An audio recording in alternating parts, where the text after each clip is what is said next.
संघीय संरचना भनेको एक स्थानमा केन्द्रित राज्य शक्ति विभिन्न संघीय इकाइहरूमा स्थायी रूपमा हस्तान्तरण गर्नु हो। एकात्मक राज्यमा पनि राज्य शक्तिको डिसेन्ट्रलाइजेसन गर्न सकिन्छ, तर त्यो स्थायी प्रकृतिको हुँदैन।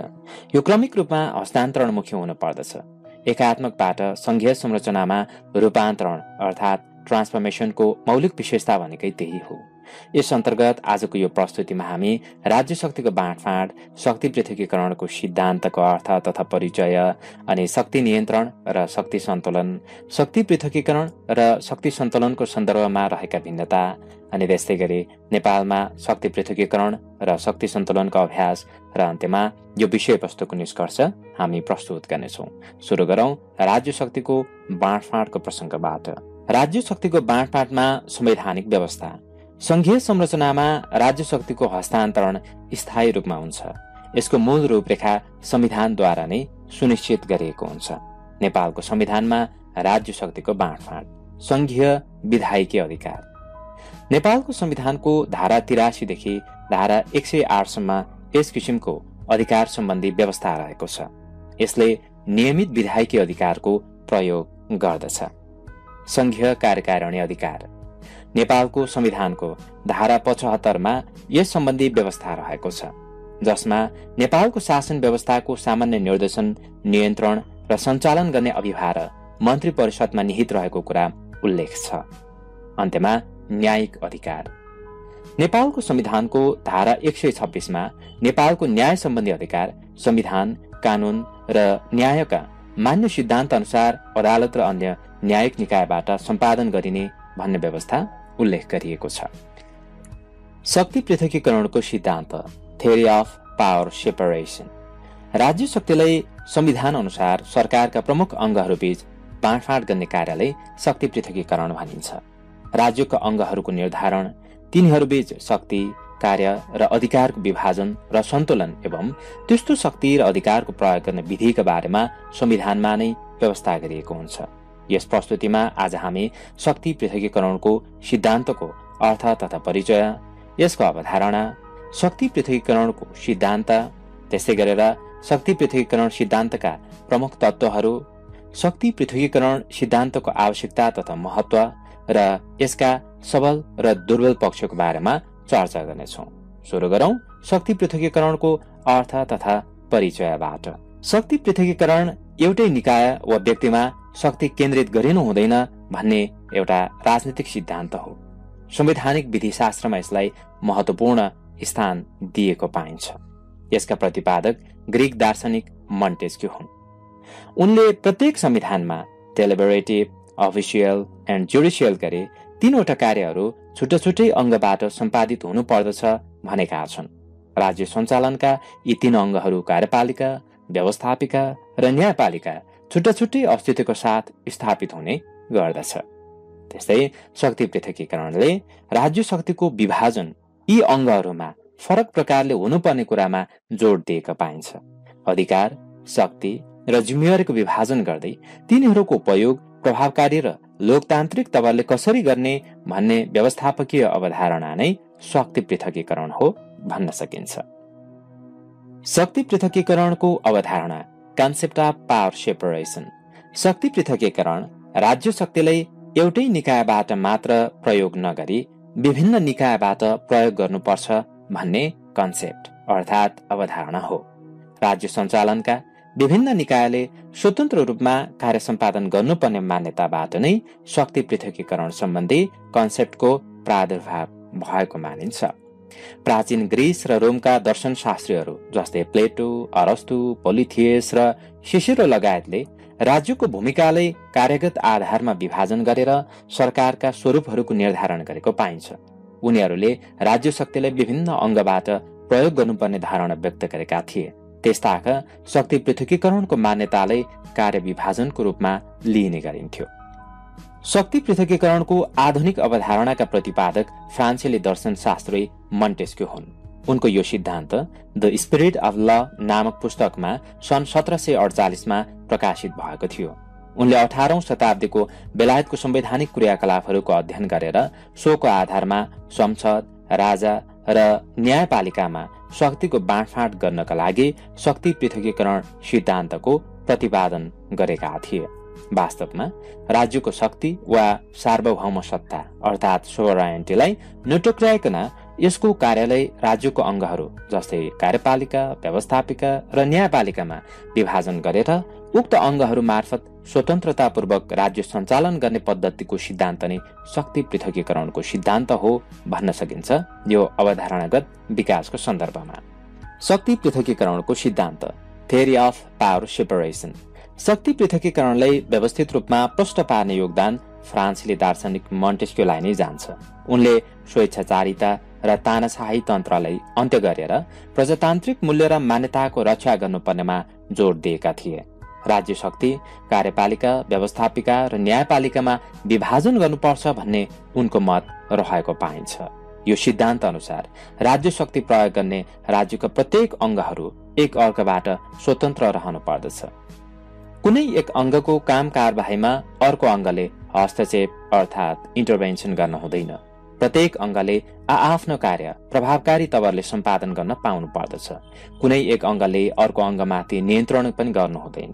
त्यसो भएमा मात्र नागरिकहरूको मौलिक हक अर्थात् फन्डामेन्टल राइट्सको रक्षा हुन्छ र सरकारको लेजिटिमेसी कायम रहन्छ भन्ने कुरालाई यो सिद्धान्तले आत्मसात गरेको पाइन्छ।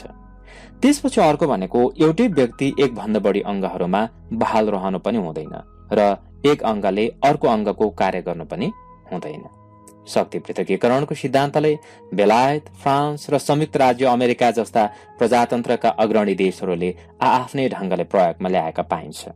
बेलायतमा यस सिद्धान्तले अत्यन्त सीमित अर्थात् लिमिटेड मात्रामा मात्रै प्रयोगमा ल्याएको पाइन्छ। फ्रान्समा परिवर्तित रूपमा यसको प्रयोग गरिएको पाइन्छ। त्यस्तै अमेरिकालाई हेर्ने भने अपेक्षाकृत रूपमा धेरै हदसम्म उक्त सिद्धान्तलाई व्यवहारमा त्यहाँ भने उतारिएको पाइन्छ। शक्ति पृथकीकरण सिद्धान्तको मौलिक तत्त्व। व्यवस्थापिका र कार्यपालिका सम्बन्धी हक एक व्यक्ति वा समूहको हातमा रहेमा जथाभावी कानून बन्ने र त्यसको जथाभावी प्रयोग गरिने अवस्था हुन्छ। व्यवस्थापिका र न्यायपालिका सम्बन्धी हक एक व्यक्ति वा समूहका हातमा रह्यो भने जथाभावी रूपमा कानून बन्छ र सोही अनुसारले त्यसको व्याख्या गर्ने कार्य पनि हुन्छ। त्यस्तै कार्यपालिका र न्यायपालिका सम्बन्धी हक एक व्यक्ति वा समूहको हातमा सीमित रहन पुगेमा उसले जथाभावी रूपमा शासन गर्छ र सोही अनुसार कानूनको व्याख्या गरेर आफ्नो सबै कार्यहरू न्यायपूर्ण भएको सिद्ध गर्न पनि पछि पर्दैनन्। यदि व्यवस्थापिका, कार्यपालिका र न्यायपालिका सम्बन्धी हक एउटै व्यक्ति वा संस्थामा केन्द्रित हुन पुग्यो भने चाहिँ न्याय र स्वतन्त्रता दुवैको लोप हुन जान्छ र निरङ्कुशता तथा स्वेच्छाचारी शासन व्यवस्थाको स्थापना हुन जान्छ। शक्ति पृथकीकरण सिद्धान्तको नितान्त मौलिक तत्त्वको रूपमा यी कुराहरू रहेका छन्। शक्ति पृथकीकरण सिद्धान्तको आवश्यकता तथा महत्त्व, इम्पोर्टेन्स अथवा नेसेसिटी। शक्ति पृथकीकरणको सिद्धान्तले संवैधानिक सरकारको गठन र पद्धतिको निरन्तरतामा राज्यलाई अभ्यस्त बनाउने गर्दछ। यस्तो संवैधानिक सरकारले सम्पादन गर्ने कार्यहरू विभिन्न कार्य प्रकृतिको आधारमा समूहीकृत गरिन्छ। सोही अनुरूपको कार्य सम्पादन गर्न राज्यका अङ्गहरूको व्यवस्था गर्दै ती अङ्गहरूमा कार्य र जिम्मेवारीको वितरण गरिन्छ। यसमा एकले अर्को अङ्गको काम गर्न नपाउने व्यवस्था मिलाइएको हुन्छ। आफ्नो कार्य सम्पन्न गर्न यस्तो अङ्गहरूलाई स्वतन्त्रता प्रदान गरिएको हुन्छ। शक्ति पृथकीकरणको सिद्धान्तले सीमित सरकार अर्थात् लिमिटेड गभर्नेन्सको परिकल्पना गर्दछ। सो सन्दर्भमा यसको आवश्यकता तथा महत्त्वहरूलाई हेर्नु पर्दा राजनीतिक शक्तिको दुरुपयोगलाई बचाउनमा शक्ति पृथकीकरण सिद्धान्तको महत्त्वपूर्ण भूमिका हुन्छ।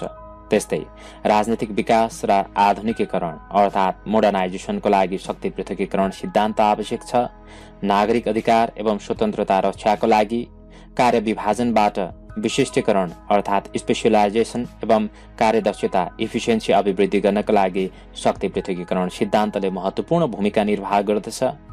त्यस्तै न्यायपालिकाको स्वतन्त्रता र निष्पक्षताको लागि उत्तरदायित्वको सुनिश्चितता निर्धारण गर्न र शक्तिद्वारा शक्तिलाई नियन्त्रण गर्नका लागि शक्ति पृथकीकरण सिद्धान्तको महत्त्वपूर्ण भूमिका हुने भएकोले यसको आवश्यकता तथा महत्त्व ज्यादा रहेको छ। शक्ति पृथकीकरण सिद्धान्तको सबल र दुर्बल पक्ष, स्ट्रेन्थ एन्ड विकनेसेस। मन्टेस्क्यूले प्रतिपादन गरेको शक्ति पृथकीकरणको सिद्धान्तले भने जस्तै राज्यका अङ्गहरू पूर्णतया अलग रहनुपर्ने अनि कुनै एउटा व्यक्ति एक भन्दा बढी अङ्गमा बहाल रहन नहुने भन्ने कुराको प्रयोग र पालना पूर्ण रूपले हुन सकेन। मन्टेस्क्यूद्वारा प्रतिपादित शक्ति पृथकीकरणको सिद्धान्तको सैद्धान्तिक रूपमा जे जति र जस्तो महत्व देखिए तापनि व्यावहारिक रूपमा यो सिद्धान्त निकै कमजोर देखिन गयो, किनकि सरकारका अङ्गहरूले आफ्नो क्षेत्रमा जति नै सावधानीपूर्वक काम गरे तापनि एकले अर्काको अधिकार क्षेत्रमा केही न केही मात्रामा हस्तक्षेप गर्न पुग्छ नै। यसका अतिरिक्त सरकार भन्नु नै तीनवटा अङ्गहरूको समष्टिगत रूप हुने परिप्रेक्ष्यमा एक अङ्गको असर अर्को अङ्गमा नपर्ने भन्ने पनि हुँदैन। सरकार सञ्चालनको लागि पनि प्रमुख 3 अङ्ग सहित अन्य अङ्गहरूको सन्तुलित क्रिया आवश्यक हुन्छ। सो सन्दर्भमा शक्ति पृथकीकरण सिद्धान्तको सबल र दुर्बल पक्ष दुवै रहेका छन्। यसलाई शक्ति पृथकीकरणको सबल पक्षबाट चर्चा सुरु गरौं। शक्ति पृथकीकरणबाट योग्यता र शक्तिको सदुपयोग हुन्छ। कार्य विभाजन र कार्यक्षेत्रको स्पष्टता यसले गर्दछ। स्वतन्त्रता र अधिनायकवादबाट शक्ति पृथकीकरणले रक्षा गर्दछ। शक्ति पृथकीकरणमा सरकारका प्रमुख 3 अङ्गहरूबीच शक्तिको बाँडफाँड हुने अवस्था भएको हुनाले कार्यबोझको अभाव रहन्छ र शासन सञ्चालन गर्न पनि सहजताको अवस्था हुन्छ। शक्ति नियन्त्रण र सन्तुलन गर्दछ शक्ति पृथकीकरणको सिद्धान्तले र त्यसैगरी यसबाट स्वतन्त्र एवं निष्पक्ष न्यायपालिका कायम हुन जान्छ। यसका यी सबल पक्षहरूका बावजुद यसका दुर्बल पक्षहरू पनि रहेका छन्, जसमा शक्ति पृथकीकरण सिद्धान्त पूर्ण रूपमा व्यवहारमा कार्यान्वयन गर्न नसकिने अवस्था भएकोले यो अव्यावहारिक सिद्धान्तको रूपमा रहेको छ। त्यस्तै शक्ति पृथकीकरण सिद्धान्त राष्ट्रिय एकताको लागि अव्यावहारिक रहेको देखिन्छ भने शासन सञ्चालनमा यसले गत्यावरोधको अवस्था पैदा गर्न सक्छ। शक्ति पृथकीकरण बिना पनि स्वतन्त्रता सम्भव हुन्छ। शक्ति पृथकीकरणमा आंगिक निर्भरता र भ्रमात्मक आधार रहेको देखिन्छ। त्यस्तै सार्वभौम सत्ताबारे एकताको अभाव रहेको देखिन्छ शक्ति पृथकीकरणको दुर्बल पक्षको रूपमा। शक्ति पृथकीकरणको सिद्धान्तभित्र यस किसिमका सबल र यसका दुर्बल पक्षहरू रहेका छन्। शक्ति नियन्त्रण र शक्ति सन्तुलनको सिद्धान्त, theory of power separation and power balance. सुरु गरौं शक्ति नियन्त्रण र सन्तुलनको परिचयबाट। शक्ति नियन्त्रण र सन्तुलन शक्ति पृथकीकरणको परिपूरक अर्थात् कम्प्लिमेन्ट्री सिद्धान्त हो। राज्यका अङ्गहरूबीच शक्तिको पूर्ण विभाजनले पनि राम्ररी काम गर्न नसक्दा यस सिद्धान्तको प्रतिपादन भएको देखिन्छ। शक्ति नियन्त्रण र सन्तुलन शक्ति पृथकीकरणले कार्यमूलक अर्थात् फङ्सनल बनाउने सिद्धान्त हो। राज्यका अङ्गहरूबीच आपसी सम्बन्ध, समन्वय, सहयोग र अन्तर्निर्भरता हुनु जरुरी हुन्छ। शक्ति नियन्त्रण र शक्ति सन्तुलनको सिद्धान्त अमेरिकी नागरिक जोन एडम्सले प्रतिपादन गरेको हो। राज्यका प्रत्येक अङ्गहरू एक अर्काबाट स्वतन्त्र रहनु पर्दछ भन्ने मान्यता यो सिद्धान्तले राख्दछ। शक्ति नियन्त्रण र शक्ति सन्तुलनको सिद्धान्त। राज्यका प्रमुख 3 अङ्गहरू कार्यपालिका, व्यवस्थापिका र न्यायपालिका सैद्धान्तिक रूपमा स्वतन्त्र हुनुपर्ने हो। यी अङ्गहरूले आफ्नो भूमिका निष्पक्ष र स्वतन्त्र रूपमा कार्यान्वयन गर्ने अधिकार हुनु पर्दछ। संविधानले यी अङ्गहरू स्वेच्छाचारी र निरङ्कुश नहुन् भनेर नियन्त्रण र सन्तुलनको व्यवस्था गरिएको हो। राज्यका अङ्गहरूबीच आपसी सम्बन्ध, समन्वय, सहयोग तथा अन्तर्निर्भरता कायम गर्ने एवं सन्तुलन र नियन्त्रण कायम गर्ने पद्धति नै शक्ति सन्तुलन हो। यो कुनै पनि अङ्ग स्वेच्छाचारी बन्ने स्थिति हुनु हुँदैन भन्ने राज्य सञ्चालनको सिद्धान्त हो। यसले शक्तिलाई नियन्त्रण गरी सन्तुलित बनाउँदछ। शक्ति नियन्त्रण र शक्ति सन्तुलन सिद्धान्त शक्ति पृथकीकरणको बाधक होइन। यिनै सिद्धान्तलाई बढी व्यावहारिक र सहज बनाउन ल्याइएको हो। सर आइभर जेनिङको विचारमा सरकारका अङ्गहरूको आफ्नो औपचारिक अस्तित्व नै मेटिने गरी एकले अर्को अङ्गको कार्य ग्रहण नगरोस् वा हस्तक्षेप नगरोस् भन्ने आशय मात्र मन्टेस्क्यूको हो। संवैधानिक सीमा भन्दा बाहिर गएर कुनै पनि अङ्गद्वारा राज्य शक्तिको प्रयोग भएमा त्यसले अर्को अङ्गले नियन्त्रणमा राखी सदैव राज्यका अङ्गहरूबीच सन्तुलन कायम राख्नुपर्छ भन्ने अवधारणा नै theory of check and balance हो। शक्ति पृथकीकरण र शक्ति नियन्त्रण तथा सन्तुलन बीच रहेको भिन्नता वा फरक। शक्ति पृथकीकरण र शक्ति सन्तुलन। शक्ति पृथकीकरण सिद्धान्तको प्रतिपादक फ्रान्सेली दार्शनिक मन्टेस्क्यू हुन् भने शक्ति सन्तुलन अर्थात् थ्योरी अफ पावर ब्यालेन्सका सिद्धान्तका प्रतिपादक अमेरिकी नागरिक जोन एडम्स हुन्। शक्ति पृथकीकरण सरकारका अङ्गहरूबीच शक्ति विभाजनको कार्य हो भने सरकारका अङ्गहरूबीच शक्ति सन्तुलनको कार्य नै थ्योरी अफ पावर ब्यालेन्स हो। अधिकार दुरुपयोग रोक्नुका साथै उक्त शक्ति विभिन्न अङ्गहरूमा विभाजन गर्नुपर्नेमा शक्ति पृथकीकरणले जोड दिन्छ। शक्ति सन्तुलनले विभिन्न अङ्गहरूबीच प्रणालीगत आधारमा सम्बन्ध, समन्वय र नियन्त्रण हुनुपर्नेमा जोड दिन्छ र त्यसैगरी यो शक्तिको प्रभावकारी उपयोग र नागरिक अधिकार रक्षाको विषय हो शक्ति पृथकीकरण भनेको। भने शक्ति सन्तुलन कुनै पनि अङ्ग स्वेच्छाचारी बन्न नपाउने अवस्था हो। शक्ति पृथकीकरणले निरङ्कुशतालाई निरुत्साहन गरी राजनीतिक प्रणालीलाई लोकतान्त्रिक बनाउँदछ भने शक्ति सन्तुलनको सिद्धान्तले निरङ्कुशता हुनेतर्फ इङ्गित गर्दै त्यसको व्यावहारिकतामा विशेष जोड दिने गर्दछ। शक्ति पृथकीकरण राज्य सञ्चालनको व्यावहारिक प्रयोजनका लागि महत्त्वपूर्ण छ भने शक्ति सन्तुलन समग्र अङ्गहरूबीच उचित सन्तुलन एवं नियन्त्रणका लागि उपयोगी रहेको छ।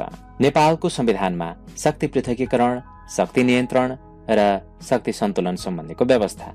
नेपालमा शक्ति पृथकीकरण, नियन्त्रण तथा सन्तुलनको अवधारणालाई संविधानमा नै स्पष्ट रूपमा छुट्याएको छ।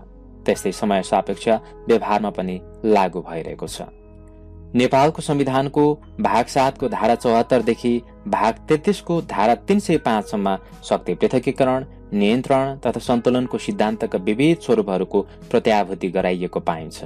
उक्त प्रावधान अनुसार सरकारका प्रमुख 3 अङ्गहरू व्यवस्थापिका, कार्यपालिका र न्यायपालिका बीच एक अर्काको कार्यक्षेत्रमा नियन्त्रण, सन्तुलन र समन्वयको सन्दर्भलाई यहाँनिर हामी चर्चा गरौं। सबैभन्दा पहिला व्यवस्थापिकाले कार्यपालिका उपर गर्ने नियन्त्रण।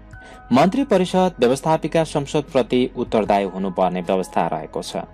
सामान्य बहुमतबाट प्रधानमन्त्री उपर अविश्वासको प्रस्ताव पारित गर्न सकिने व्यवस्था छ। सन्धि सम्झौता अनुमोदन गर्न व्यवस्थापिकाबाट पारित गर्नुपर्छ। संसदीय सुनवाईपछि मात्रै सरकारले सिफारिस गरेका पदाधिकारीहरू नियुक्त हुन सक्ने व्यवस्था रहेको छ भने अन्त्यमा संकटकालीन घोषणाको अनुमोदन गर्नुको साथै संवैधानिक अङ्गका प्रतिवेदनमा व्यवस्थापिका संसदमा छलफल गर्ने व्यवस्था रहेको छ। कार्यपालिकाले व्यवस्थापिका उपर गर्ने नियन्त्रण।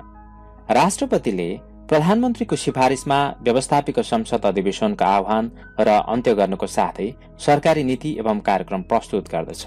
राष्ट्रपतिले विभिन्न अध्यादेश जारी गर्ने गर्दछ। सुरक्षा सम्बन्धी विधेयक सरकारले अर्थात् कार्यपालिकाले मात्रै पास गर्न पाउने व्यवस्था रहेको छ। त्यस्तै व्यवस्थापिकाले न्यायपालिका उपर गर्ने नियन्त्रण। व्यवस्थापिका संसदले न्यायाधीश उपर महाभियोग लगाउन सक्छ। सर्वोच्च अदालतको वार्षिक प्रतिवेदन उपर व्यवस्थापिकामा छलफल गरिन्छ र प्रधान न्यायाधीश नियुक्तिको सिफारिस व्यवस्थापिका संसदले नै गर्दछ। न्यायपालिकाले कार्यपालिका उपर गर्ने नियन्त्रण। संवैधानिक परिषदमा प्रधान न्यायाधीशको संलग्नता रहेको हुन्छ। विभिन्न संवैधानिक अङ्गहरूको प्रमुख तथा अन्य सदस्यहरूको नियुक्तिमा यसबाट प्रभाव पार्न सक्छ। कार्यपालिकाको कामको न्यायिक पुनरावलोकन हुने व्यवस्था रहेको छ। अदालतबाट भएको फैसला सबैले मान्नुपर्ने बाध्यकारी हुन्छ र विभिन्न रिट जारी गर्दै न्यायपालिकाले कार्यपालिका उपर नियन्त्रण गर्दछ। न्यायपालिकाले व्यवस्थापिका उपर गर्ने नियन्त्रण। न्यायिक पुनरावलोकन मार्फत संवैधानिकताको परीक्षण गर्ने गर्दछ। अदालतमा विचाराधीन मुद्दामा संसदमा छलफल गर्न पाइँदैन।